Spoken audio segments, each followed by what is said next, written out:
Fala, comunidade tech mais vibrante do Brasil. É um prazer estar aqui com vocês. Eu sou o Igla, CEO e cofundador da Digital Innovation One e estamos no Born to Be Global, podcast incrível criado pela DIO para conectar talentos que estão ao redor do mundo, trazendo tecnologia, lifestyle e uma grande oportunidade de visão global.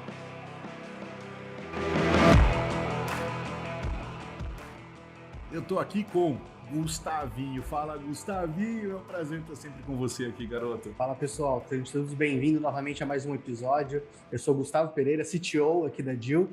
E hoje nós estamos recebendo o Juliano. Juliano, que é Software Engineer na Dynatrace. E, Juliano, só para já falar, cara, a gente é super fã da Dynatrace aqui na DIO. Obrigado por estar aqui com a gente. Fica à vontade para se apresentar. Um super prazer estar com você, Manão.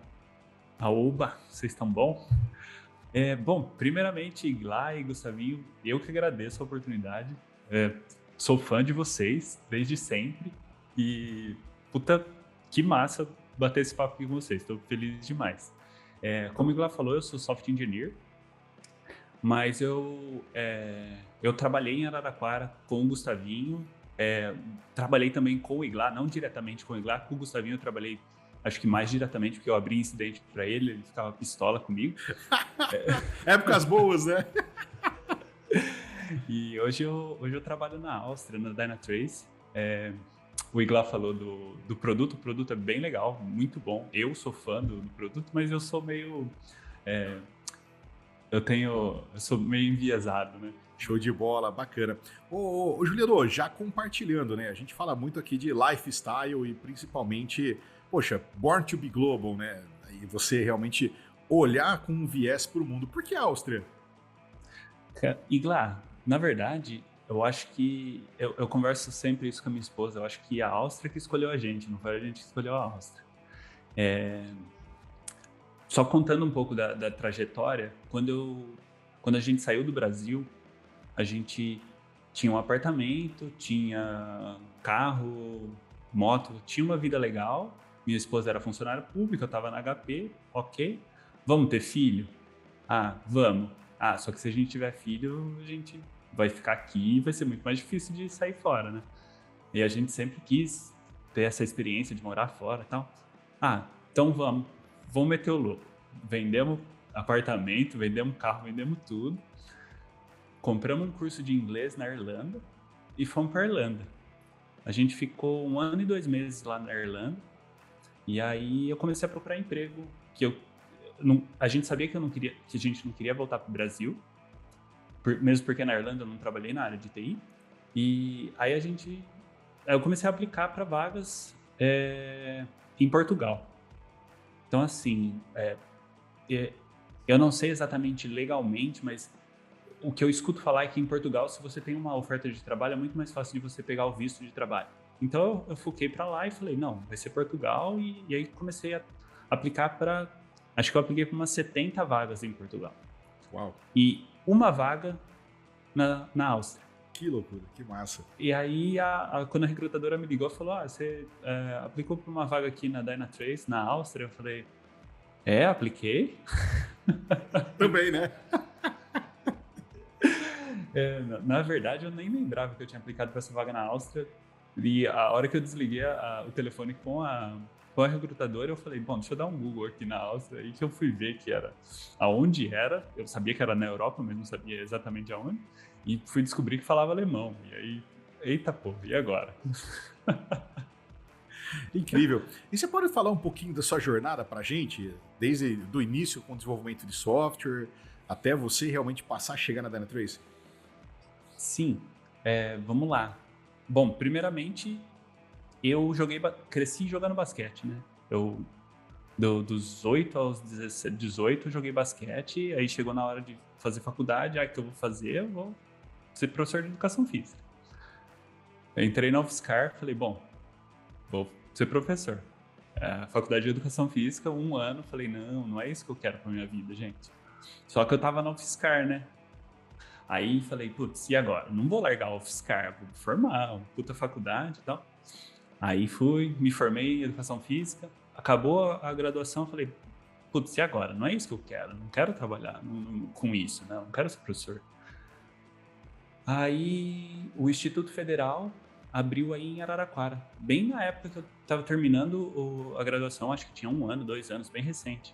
E aí tinha esse curso de técnica em informática. Eu falei, vou aprender a formatar computador, essas coisas, né? Falei, vamos lá. Fiz a prova, entrei, primeira aula de Portugal, da professora Renata. Eu falei, puta que pariu. Eu não sei se vocês vão cortar palavrão ou não, mas Não, a hora que ela fica explicou, tranquilo. a hora que ela mostrou lógica de programação, assim, em português mesmo, se isso, faça aí, eu falei, mano, é isso que eu quero fazer da minha vida. E aí o curso eram 2 anos o curso, era focado em desenvolvimento e tal. Aí deu uma bagagem legal para Java. No meu último semestre eu consegui o emprego na HP. E aí comecei a trabalhar no time de produção lá. Quando eu entrei no time, eles tinham uma ferramenta em Java que já automatizava bastante coisa. Então, com a bagagem que eu tinha do curso, eu falei, putz, é agora. E por, vamos dizer assim, sorte, o responsável pela ferramenta acabou saindo da empresa. Então, o dono da ferramenta saiu e aí a ferramenta ficou sem dono, precisava de alguém para mexer. Aí, na época, eu e o Palazzo, um amigo de trabalho, pegamos para tomar conta da ferramenta. E aí a gente começou a realmente pôr a mão na massa e desenvolver. E aí, putz, era a parte legal do trabalho, né? Porque produção, a gente tinha que ficar acompanhando o job, era uma coisa bem chata, bem maçante. Mas quando a gente pegava na ferramenta para automatizar os processos, fazer as coisas automatizadas, tentar evitar erro de ação manual, putz, era isso que fazia o meu olho brilhar. E aí eu sabia que eu queria desenvolver, mas ali no momento era o que dava para fazer. Minha principal função ali era entregar a produção limpa, rodando, e aí quando sobrava tempo eu desenvolvia. Eu queria um trabalho de desenvolvedor. Quando a gente saiu do Brasil, eu falei, bom, eu tenho 3 anos de experiência na HP, trabalhando numa empresa renomada, conhecida mundialmente, eu acho que não vai ser difícil encontrar um trabalho na área de TI. Cheguei na Irlanda, no primeiro mês já arrumei uma entrevista de emprego numa empresa de seguro. Assim, 2 semanas que eu tava lá, falei, vixe, já era, estourei. Fiz o processo de entrevista foi 11 horas o processo. Entre a sondagem, o primeiro desafio técnico que eles me mandaram, e aí eu passei no desafio técnico, aí eu tive uma entrevista com o gerente do time, passei e me chamaram para ir para a empresa, e fui na empresa, e aí na empresa eu passei por 3 rounds de entrevista. Eu tava super empolgado por essa vaga, e por ter chegado na última etapa, eu fiquei empolgadíssimo. E aí eu não consegui a vaga. Quando eu não consegui a vaga, foi um banho de água fria para mim, e acho que isso acabou me, sei lá, desestimulando. Os aluguéis na Irlanda caríssimos, precisava trabalhar, fui trabalhar de garçom.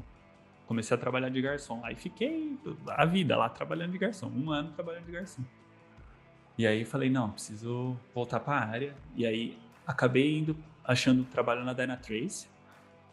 Quando eu apliquei para o trabalho na Dynatrace, eu apliquei para Java Developer. E quando a recrutadora me ligou, ela falou, você tem experiência em suporte, você está trabalhando eu não pus garçom no meu currículo, eu pus Customer Service, que não deixa de ser um Customer Service. Não deixa de ser, tá certo.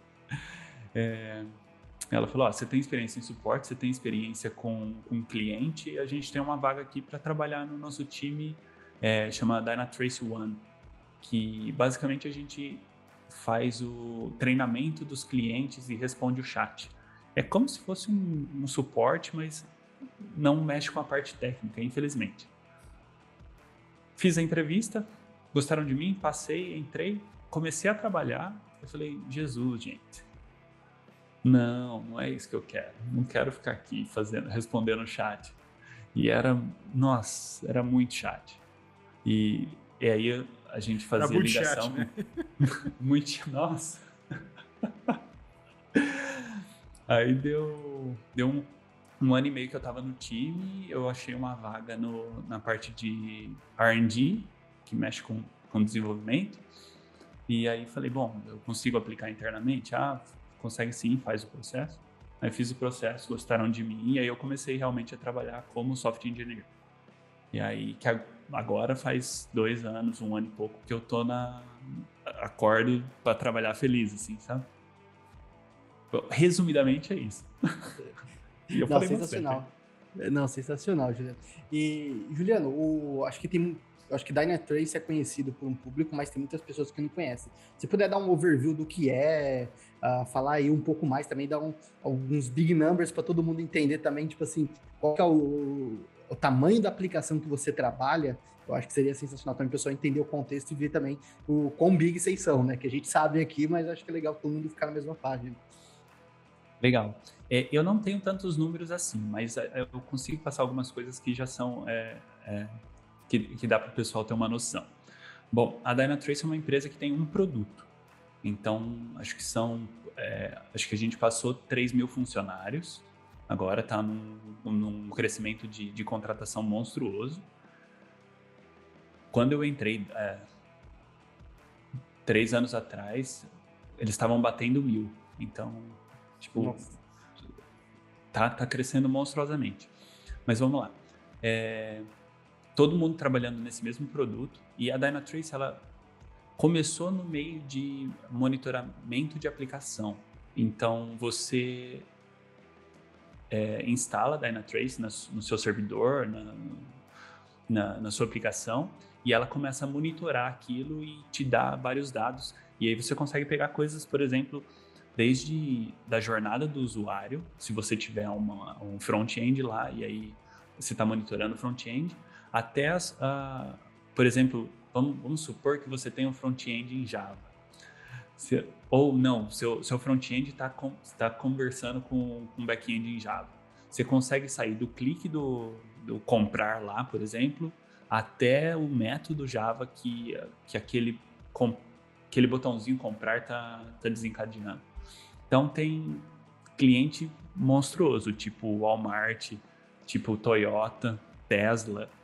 E assim, os caras focaram nas empresas top 100 da Forbes lá. E aí focaram em vender a Dynatrace para esse público. Agora que a gente está indo pro resto do mundo. Não, legal. Eu acho que, tipo assim, deu para perceber aqui que a stack de vocês é Java, né? Não só porque você falou umas 4, 5 vezes Java aqui na call, mas o que mais vocês usam aí? Se você puder falar um pouco da stack, que eu acho que todo mundo fica curioso, né? Tá. Como a Dynatrace monitora as aplicações, a stack, assim, por mais que seja Java, por mais que a gente use bastante Java, a stack não é Java. A gente mexe com várias linguagens. E aí, isso que é doido. Porque, tipo, para a gente monitorar aplicações em Go, a gente tem um time que desenvolve em C. Para a gente monitorar aplicações .NET, a gente tem os caras que são especialistas em .NET. E isso vai para meio que todas as tecnologias. Tem gente que mexe com PHP, tem gente que mexe com .NET, tem gente que mexe com Go, tem gente que mexe com C, tem gente que... Então você pega, é um range de tecnologia que é absurdo, absurdo. E assim, eu, Juliano, nos últimos 6 meses, tenho trabalhado com várias tecnologias. Java é uma delas, mas nos últimos tempos eu tenho mexido mais com Node.js. Então, tipo, é uma coisa que é legal porque acaba tendo que aprender um monte de coisa nova todo dia e isso é maravilhoso.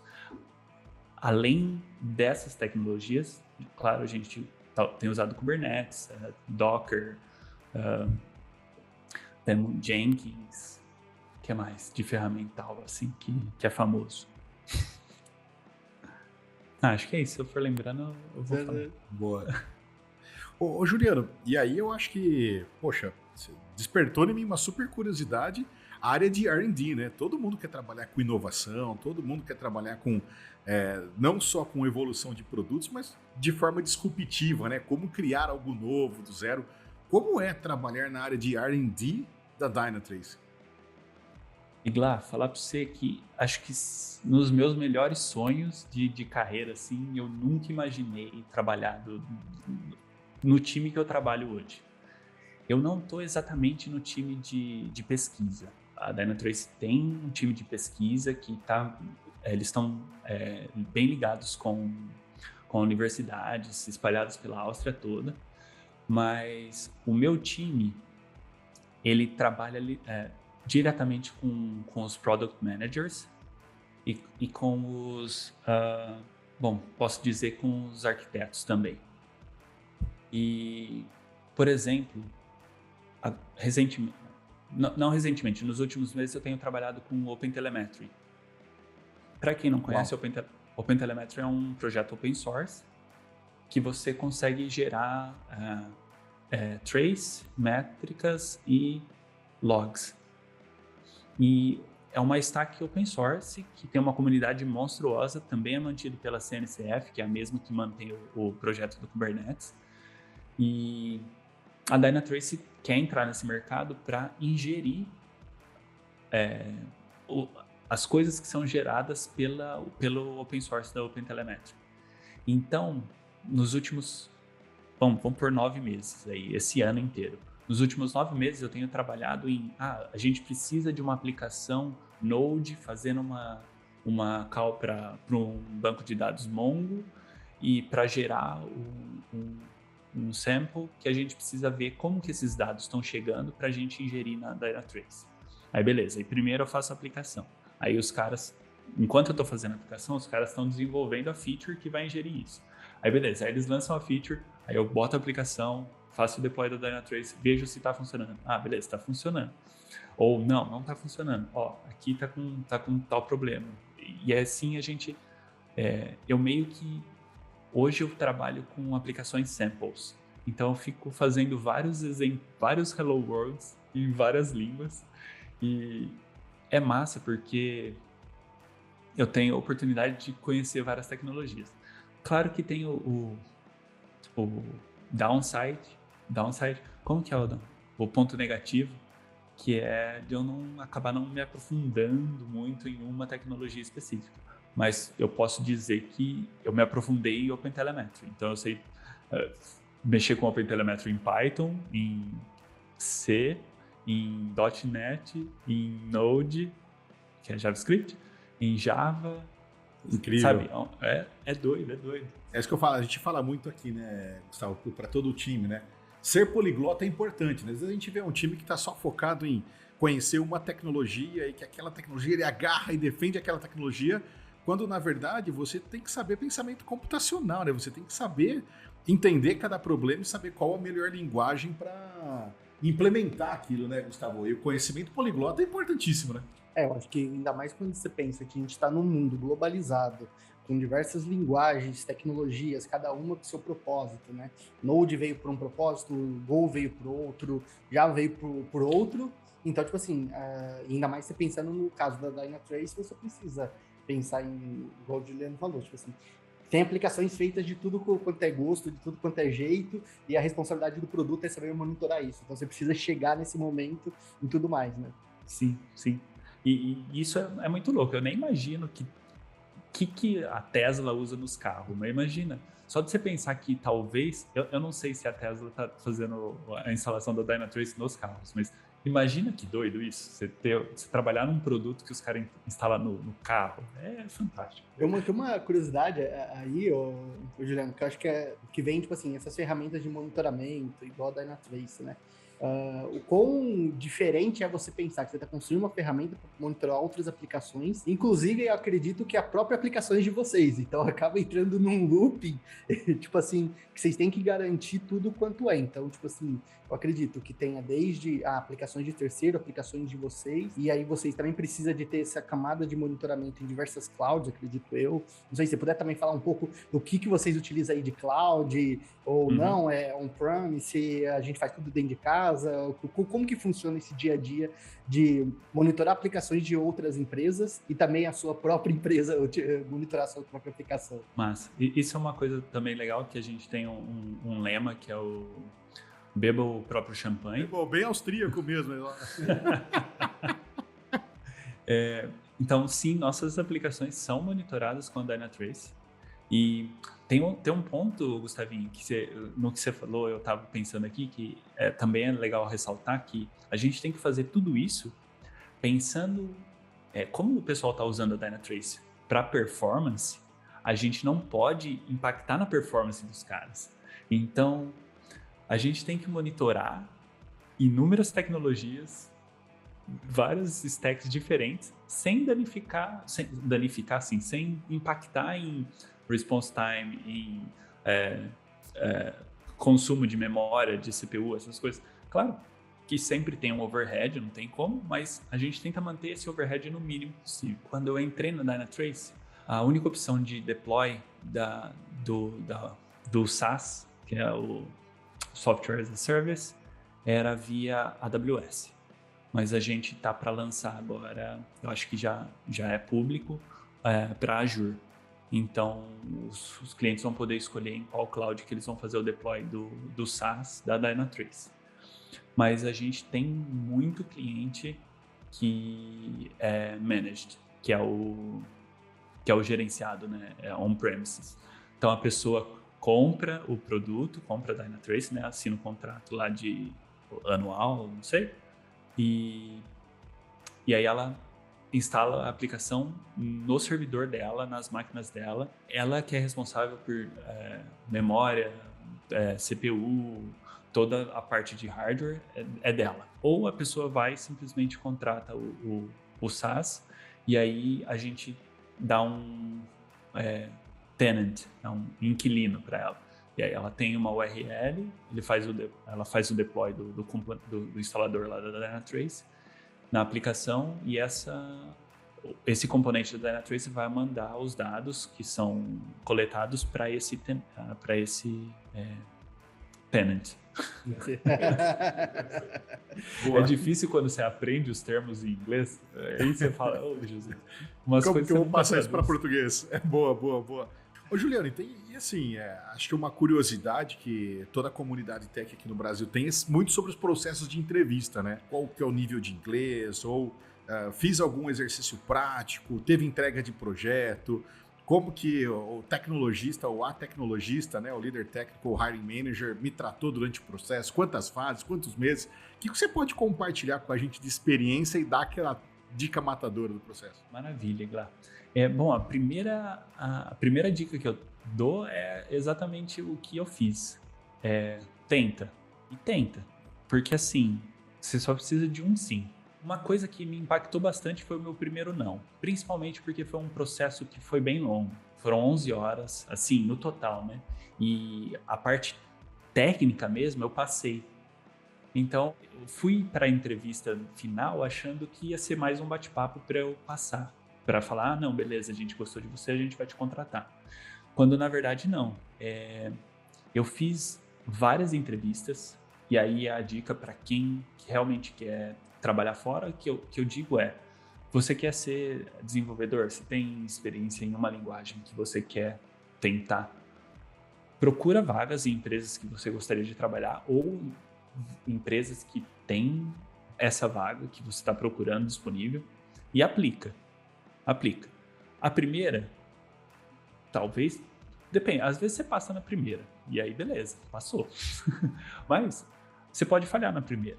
E aí, se você não tiver um feedback do recrutador, se você tiver um feedback, maravilha. Se você não tiver um feedback, com certeza você vai sentir aonde faltou para você. E foi exatamente assim que eu fiz. Todas as vagas que eu apliquei eram para Java. Então, se na primeira entrevista perguntaram de Garbage Collector, na segunda entrevista eu já sabia Garbage Collector, eu já tinha estudado, eu estava pronto para a segunda. Aí perguntaram de classe abstrata, beleza, não sei responder agora, ok, mas para a próxima eu já vou saber. E aí eu fui usando meio que as próprias entrevistas para estudar. A gente tem que aprender com os nãos, né? Acho que é uma essência, né, Juliano? É bem difícil, para falar a verdade, Igla. É um exercício difícil, assim, porque acho que não tem como você não passar por uma síndrome do impostor ali. Tipo, putz, será que eu sei fazer isso aqui mesmo? Porque, porra, 70 não é muito não, né? E assim, tem muita coisa. O que é mais triste, infelizmente, no processo é que tem muita empresa que não responde. Então você faz uma entrevista, você faz 2 entrevistas, você faz a parte técnica, pum, e os caras somem. Aí você fala, pô, e aí? Aí, infelizmente, você continua no processo. Mas assim, dica. Eu não sei dar muita dica em outras linguagens, mas, por exemplo, em Java, uma coisa que perguntaram bastante em todas as entrevistas que eu fiz foi conceito de garbage collector. Então, se você está aplicando para uma vaga Java, estude garbage collector, saiba como que funciona o ciclo do Java e como que a alocação de memória funciona, porque isso foi uma coisa que me perguntaram bastante. E acho que se eu tivesse respondido o que eu sei hoje, na primeira entrevista, eles teriam me contratado na hora. O inglês, Igla. Eu estava morando na Irlanda. Eu fui para a Irlanda já com um bom nível de inglês. Bom, eu achava, né? Cheguei lá, mais ou menos, mas ainda assim, com 2 semanas eu já estava fazendo a entrevista. Então, o cara me ligou, eu falei, putz, telefone em inglês, caçamba. Falei inglês com o cara, e aí, assim, muita palavra que você não sabe, O bom da tecnologia é que a gente tem muito termo que é inglês, mas ao mesmo tempo, tem muita coisa que você não sabe, e você aprendeu em português, e aí, às vezes, você não sabe o termo que o cara quer ouvir, e aí também Esse fica muito formal, né? Não é o inglês do dia a dia, muita slang, muita expressão que, às vezes, você não tem no dia a dia e que você precisa ter. A gente está mais no inglês formal, às vezes, né? Quando a gente está aprendendo mais inglês no início, né? A gente não aprende o inglês da TI, né? Na escola. Não vão ensinar isso numa escola de inglês.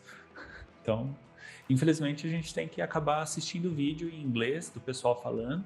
E assim, para isso tem muito vídeo até de brasileiro fazendo vídeo em inglês. O que pra gente é muito mais fácil de entender do que um nativo falando inglês. Então, meio que usa esse pessoal para aprender o inglês e aí beleza. Porque o seu sotaque não vai mudar na hora de você falar. Você errar uma conjugação verbal não vai impactar se você souber o que você está falando.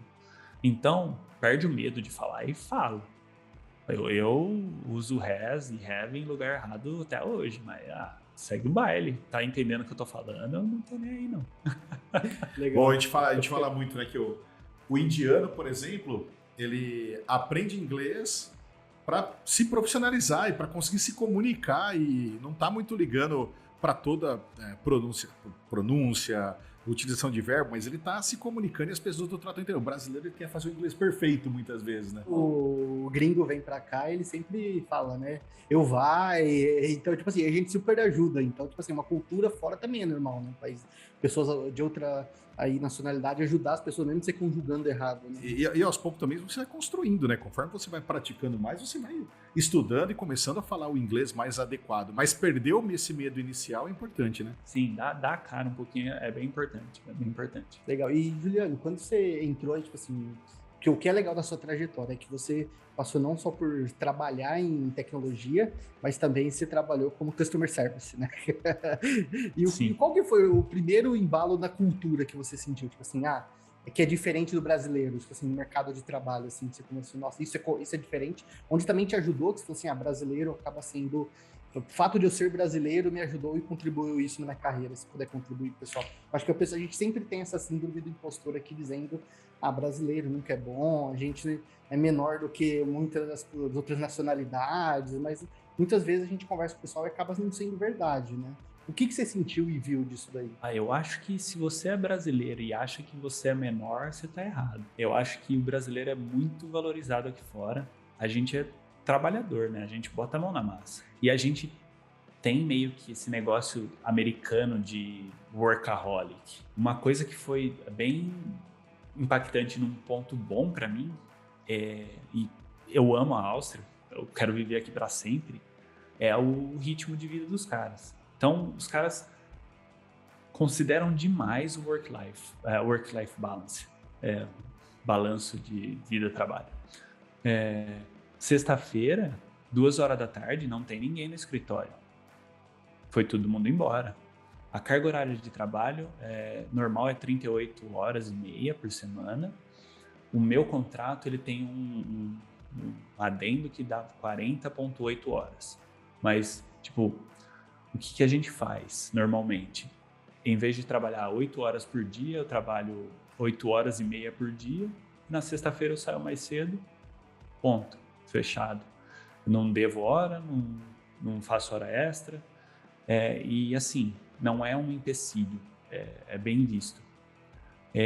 Eu me cobrei bastante no começo. Então, assim, eu vim para a Áustria com visto de trabalho porque a Dynatrace patrocinou esse visto de trabalho para mim. Se eu perco o emprego, fudeu, tem que ir embora. Então, mano, era tipo... Eu cheguei e era doideira, assim. Só minha esposa sabe a pressão, assim. Era tipo... Eu trabalhava o dia inteiro, chegava em casa e ficava estudando. Porque eu tava no Customer Service e não era um Customer Service normal. Era um chat, que é real time, e era cliente perguntando como usar o produto.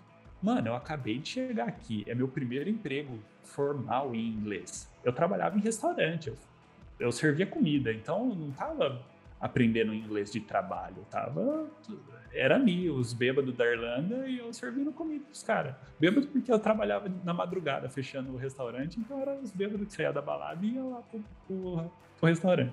E aí eu trabalhava o dia inteiro, chegava em casa, varava a noite estudando a Dynatrace, porque eu queria continuar trabalhando. Eu sabia que eu não queria ficar no Customer Service, mas eu sabia que se eu fizesse um bom trabalho ali, as oportunidades iriam aparecer, porque era uma empresa que me possibilitava isso. Então, assim, eu acho que os brasileiros que estão aqui, eles meio que... Não todos que vieram, na verdade, vieram nesse mesmo cenário que eu. Tem bastante gente que tem cidadania já, que já está aqui há mais tempo. Esse outro cenário, mas o meu cenário foi assim. Então, eu acabei foi bem desgastante no começo, mas culturalmente falando, a empresa queria, na verdade, que eu descansasse, que eu pegasse mais leve e tal. Mas tem essa pressão brasileira em mim de que, não, eu quero fazer um bom trabalho, eu quero mostrar que eu sou um bom profissional.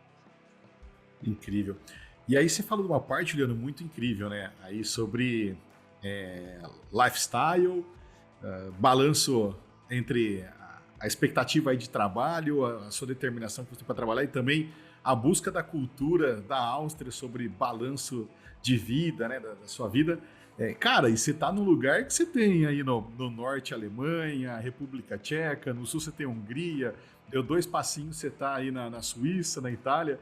E aí, cara, como é que é esse estilo de vida que você pode conhecer diversas culturas? Poxa, vamos comer uma macarronada na Itália, ou vamos subir aqui na Alemanha comer um chucrutes aí? Como é que é esse estilo de vida? E claro, eu acho que eu ainda não me acostumei com isso. E é maravilhoso, porque eu recentemente fui para o Brasil visitar a família, e de São Paulo a Araraquara é 3h30 de carro. É isso mesmo. 3h30, gente. Ó, só para vocês terem noção, 3h30 eu vou para Praga, na República Tcheca, vou para Hungria, dá para ir para Budapeste, na Hungria, eu consigo ir para Munique, na Alemanha, eu não consigo ir para Veneza, na Itália, mas eu consigo ir para a Itália, que também é limite, fronteira aqui. Então, assim, é doido porque 2 horas de casa de trem, eu tô num país com uma cultura diferente, com uma comida diferente, com uma língua diferente. É doido, é fantástico, é fantástico. Eu não me acostumei com isso, hein? Infelizmente, o ano passado inteiro a gente ficou trancado em casa. Então, a gente acabou não viajando. Mas no ano anterior, a gente pegou 10 dias de férias e a gente foi Hungria, a gente foi Praga, República Tcheca, e a gente foi a Amsterdã, na Holanda. Então, assim, em 10 dias você faz isso e, pô, isso é outra coisa também. Com o dinheiro que você ganha, você consegue fazer isso e não ficar pensando, putz, gastei vale demais. mais, né? O dinheiro vale mais, né? Parece que é uma proporção incrível, mas vale mais também, né? Assim, se for pegar moedas, eu acho que eu acho que no Brasil eu ganhava mais moedas do que eu ganho aqui. Só que o que eu faço com as moedas que eu ganho aqui é impressionante. E eu não preciso, claro, me preocupar com plano de saúde, eu não preciso me preocupar com segurança, eu não preciso ter carro, porque o transporte público é bom. É um monte de coisa que só vai somando, né? Não, sensacional, Juliano. Eu acho que uma das grandes oportunidades que tem, eu acho, de morar fora é esse ganho cultural que você tem de outros países e com certeza isso te faz um ser humano melhor, uma pessoa melhor. E isso acaba indo para também tanto para sua esposa, seus futuros filhos, que eu acho que isso é uma das coisas que realmente acho que foi parte disso que por isso que você foi para fora e você quis experimentar, né? Trazer essa vivência de ser outro ser humano, ser um ser humano global, hoje em dia, eu acho que é indescritível, né? Sim, sim. E é fantástico. Você pensar até oportunidades de, tipo, imagina os nossos filhos aqui estudando sobre a Segunda Guerra Mundial e visitando o memorial aqui a gente mora perto de Mauthausen, e é um lugar que tem uma história. Você chega no lugar, já é um negócio diferente. É diferente você estudar uma coisa, você podendo visitar. Pô, vai estudar Roma, você consegue ir lá em Roma. 8 horas daqui você tá lá, sabe? De carro. Acho que de avião é rapidinho. Eu não fui pra Itália ainda. Preciso ir pra Itália comer uma pizza com ketchup lá pra deixar os italianos loucos. Bravo, né? Não, incrível. Pô, Juliano, cara, incrível esse bate-papo. Cara, eu achei assim, o risco que você correu na sua vida de vender carro, vender imóvel. Eu sei que poucas pessoas teriam coragem de fazer isso para estudar inglês, para se aprofundar no inglês, porque acho que o inglês é um dos maiores desafios do brasileiro quando ele olha para construir uma carreira internacional. Venceu esse desafio, foi trabalhar de garçom, animal, assim, tipo, que experiência. Depois aplicou para 70 vagas, resiliência, passou em uma e agora vivendo essa vida incrível aí na Áustria. Pô, cara, parabéns, assim, super inspiração pra gente. Fico muito orgulhoso, já trabalhamos junto na HP, sabe? Você é um cara super talentoso, né? E, poxa, ver você voando, assim, a gente fica muito feliz. E se você pudesse dar uma dica, assim, para nossa audiência, para essa comunidade vibrante incrível que acompanha aqui a DIU, o que você daria de dica? E aí o seu encerramento aí também, para motivar a galera. Valeu. Bom, de dica eu falaria para começar a usar a DIU, se não usa ainda. Faz tudo os cursos lá. Eu acho que o que eu deixaria para não desistir, foi bem marcante para mim essa primeira entrevista de emprego, porque eu meio que desisti. Depois da primeira lá na Irlanda, eu não fiz mais nenhuma entrevista de emprego, eu fiquei trabalhando de garçom 1 ano, e aí, quando eu tava cansado de ser garçom, brigando que eu queria ser supervisor lá no restaurante, e aí não estavam me promovendo, minha esposa virou para mim e falou assim, mas o que você quer? Você quer ser gerente do restaurante? Você quer trabalhar nisso para sempre? Eu falei, não. Ela falou, então por que você tá brigando? Larga isso aí e vai correr atrás da sua carreira. Então, eu acho que assim, tenta se cercar de pessoas que te incentivam, e isso é bem legal da comunidade. Eu acho que a DIU tem uma comunidade legal com isso. A gente tem hoje várias comunidades na TI que são muito acolhedoras e muito engrandecedoras. Então, tenta se cercar de pessoas que agregam e que te incentivam a crescer, porque você vai crescer. Aprenda a aprender, porque se você quer trabalhar na área de TI, infelizmente, você vai ter que aprender para sempre.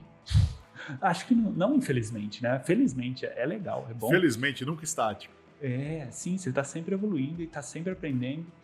E para terminar, aprenda a compartilhar o que você está aprendendo. Então, assim, aprendeu um Hello World numa língua nova? Escreve alguma coisa, posta em algum lugar, compartilha com alguém, manda para um amigo. Se você está compartilhando conhecimento, você está aprendendo mais, você está agregando para a comunidade, você está agregando para outras pessoas, mas você está se engrandecendo também de alguma maneira. Eu hoje sou responsável aqui pela meetup da CNCF em Linz. Eu sou um dos organizadores e eu também rodo o podcast Eu DevOps. Boa! Então, essas são minhas formas de compartilhar um pouco do que eu aprendo. Na Meetup eu não sou muito o compartilhador, eu sou mais o organizador do evento. Às vezes, quando não tem ninguém para apresentar, eu falo alguma coisa. Mas a minha ideia é trazer pessoas para compartilhar conteúdo com a comunidade, e isso que é legal. E no Eu DevOps é eu e mais 2 amigos que a gente fica falando bobagem lá sobre DevOps e às vezes saem algumas coisas interessantes. Legal, recomendo muito o Eu DevOps, gente. Acessem lá que tem muita história legal, muito case bacana. Juliano, obrigado então. Pô, super prazer estar com você. Gustavão, cara, prazer estar com você também. Mais essa paradinha aqui. Born to be Global. Exatamente. Acho que, primeiramente, muito obrigado, Juliano. Eu acho que foi um bate-papo sensacional. Acho que abriu muito a visão de toda a comunidade, entender um pouco como que é a Áustria. Acho que o Juliano tem uma história que acho que muitas pessoas se identificam. Então, não é só... Acho que você se jogar, eu acho que é o maior aprendizado, o maior ensinamento que tem aí para ele. Então, muito obrigado aí, Juliano. Com certeza vai ser em outros bate-papos incríveis aí. Vai ser sensacional aí toda a comunidade aqui aprendendo todo mundo junto, né?